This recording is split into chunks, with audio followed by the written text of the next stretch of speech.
Saya akan memulai pidato saya dalam 3, 2, 1. Seni mengandung estetika yang tentunya menarik, tetapi bukan berarti hal-hal di luar seni kalah pentingnya untuk terus dipupuk sejak hidup dari dini.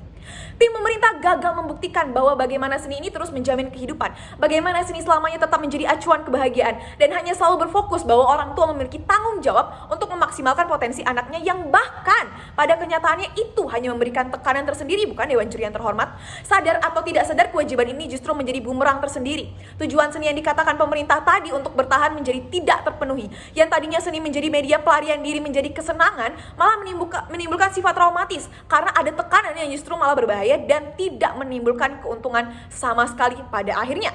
Dewan Juri yang terhormat, pemerintah mengatakan lewat menyetujuinya proposal tersebut maka akan semakin banyak industri seni dan akan semakin meningkat pula kesadaran nilai estetika. Maka dari itu, untuk tetap teguh pada pendirian, kami dari tim oposisi memiliki 3 sanggahan. Yang pertama, benar bahwa kami menyetujui hal tersebut. Namun, kami tidak setujui adalah ketika orang tua diberikan kewajiban tanpa mempertimbangkan kondisi orang tua yang tidak dapat memaksimalkan kondisi anaknya.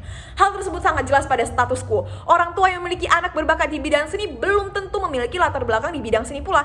Anugerah yang Tuhan berikan kepada anak tersebut belum tentu menjadi garis keturunan dari kedua orang tuanya, bukan Dewan Juri yang terhormat. Bahkan jika solusinya adalah memberikan anak tersebut les atau tutor, apakah pemerintah bisa menjamin ada dana yang cukup untuk membiayainya?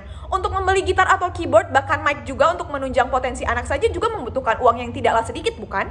Yang kedua, ada 2 skenario yang terjadi. Yang pertama, skenario terburuknya adalah anak tidak dapat mengembangkan bakatnya dan malah merusak hubungannya dengan orang tua karena latar belakang kehidupan yang lain yang tidak bisa mencukupi sepenuhnya proses pengembangan potensi seni. Sedangkan skenario terbaiknya adalah orang tua memang dapat mendukung, tapi kegagalan pada anak di kemudian hari akan menjadi dampak buruk. Anak-anak akan menyalahkan orang tua atas dukungan yang mereka berikan tanpa merefleksikan apa sih yang menjadi kesalahan bahkan kekurangan mereka.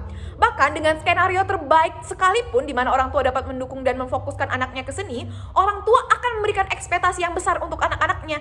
Ini malah menjadi tekanan tersendiri, bukan Dewan Juri yang terhormat. Tidak ada patokan nyata di mana seni menjamin kebahagiaan dan keberhasilan dikarenakan penilaian dalam seni itu adalah abstrak. Menurut penonton A kamu itu baik, menurut penonton B kamu itu keren, tapi menurut penonton C kamu itu buruk. Menurut juri yang satu suara kamu menarik, tapi menurut juri yang lain suara kamu biasa-biasa saja. Ingat bahwa selera seni orang itu berbeda-beda. Dan jikalau orang tua mendukung anaknya lalu menuntut anak tersebut untuk bisa punya lagu yang viral, mendapat label, menang di banyak lomba, itu bukanlah parameter yang valid dan adil, bukan Dewan Juri yang terhormat. Lalu yang ketiga, sanggahannya itu justru dikarenakan industri seni lebih banyak, sudah banyak, maka tidak ada lagi dong urgensi untuk semua orang tua berkewajiban maksimalkan potensi anaknya dalam bidang seni. Ada 2 lapisan dalam sanggahan ini yang bisa saya berikan. Lapisan pertama, pemerintah mengatakan akan semakin banyak seni bermunculan, bahkan artis seperti artis indie. Malah sebenarnya inilah yang menjadi risiko. Untuk menjadi artis yang terkenal memang gampang bagi tim pemerintah. Namun, apakah pemerintah lupa bahwa akan mudah tenggelam juga ketenaran tersebut? Contohnya adalah, banyak artis yang terkenal dari TikTok karena satu lagu hits, atau karena ia membuat koreografi dari satu lagu hits tersebut. Tapi nyatanya, tenggelam juga bukan seiring waktu. Lalu yang kedua, lapisan kedua yaitu tren lagu ini berubah sangat cepat dari hip hop ke jazz, R&B, dan banyak lagi lagu viral di TikTok yang berbeda-beda genrenya. Jika mau sukses menjadi seorang artis, maka haruslah cepat beradaptasi dan kembali lagi karena banyaknya kemudahan untuk menjadi seorang seniman atau seni ini yang terkenal, maka akan gampang juga bukan kehilangan spotlight sebagai artis. Lagi-lagi ini malah membuat tekanan tersendiri pada anak, bukan Dewan Juri yang terhormat. Lalu pemerintah tampaknya tak pernah lelah mengatakan bahwa pekerjaan dengan passion adalah hal yang membahagiakan. Pemerintah selalu berfokus pada hal ini, namun kami akan menyanggah argumen tersebut dengan 2 bangunan sanggahan penting. Yang pertama, kami menyetujui hal tersebut, namun yang diasumsikan oleh tim pemerintah adalah jika ada bakat, maka berarti anak tersebut akan memiliki passion di bidang seni tersebut. Padahal, sebagian besar belum tentu memiliki minat yang setara dengan bakat bawaan yang dimilikinya, bukan Dewan Juri yang terhormat. Lalu yang kedua, jikapun anak tersebut memiliki passion dengan tuntutan kewajiban orang tua harus memaksimalkan potensi anak ini hanya akan membuat bidang atau industri seni yang menakutkan karena tingginya kompetisi yang semakin tinggi yang berujung menciptakan rasa tidak aman atau insekuritas terhadap anak yang notabene masih muda sekali mempertanyakan apa sih kualitas dirinya. Tampaknya sangat banyak sanggahan yang bisa kami dari tim oposisi berikan kepada tim pemerintah. Maka kami akan memperkuatnya dengan argumen yang dapat kami bawakan. Argumen yang pertama, proposal ini tidak dibenarkan untuk diterapkan karena saat ini kewajiban yang dilakukan maka orang tua akan semakin memberikan tekanan untuk anaknya bisa sukses di bidang seni. Contohnya dengan memenangkan lomba bernyanyi, menggambar, desain grafis, dan sebagainya. Padahal sangat ketat sekali persaingan di bidang seni karena ada talenta bawaan orang lain yang sulit dikalahkan oleh si pekerja keras. Belum lagi, sama seperti pada lapisan sanggahan ketiga yang saya bawakan pada argumen tim pemerintah pertama, standar penilaian di bidang seni itu cukup abstrak dan luas. Jadi, kriteria yang tidak terbatas ini malah menekankan anak untuk selalu bisa, dan bisa.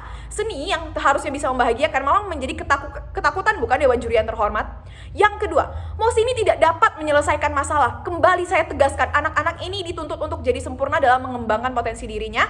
Itu sama saja mengubur harap-harap impian lain yang ada padanya, dan orang tua pun tidak selamanya 100% bisa memenuhi kebutuhan yang diperlukan untuk pengembangan potensi, bukan Dewan Juri yang terhormat. Oleh sebab itu, kami akan memberikan alternatif dengan fokus ke bidang akademis, namun tetap memberikan kesempatan untuk mengembangkan seni seperti bernyanyi, menari, dan lainnya sebagai mekanisme untuk bertahan. Mengapa hal ini jauh lebih baik? Yang pertama, mendapatkan gelar seperti S1 akan jauh lebih gampang dibandingkan menjadi penyanyi sukses yang alasannya sudah saya sebutkan tadi.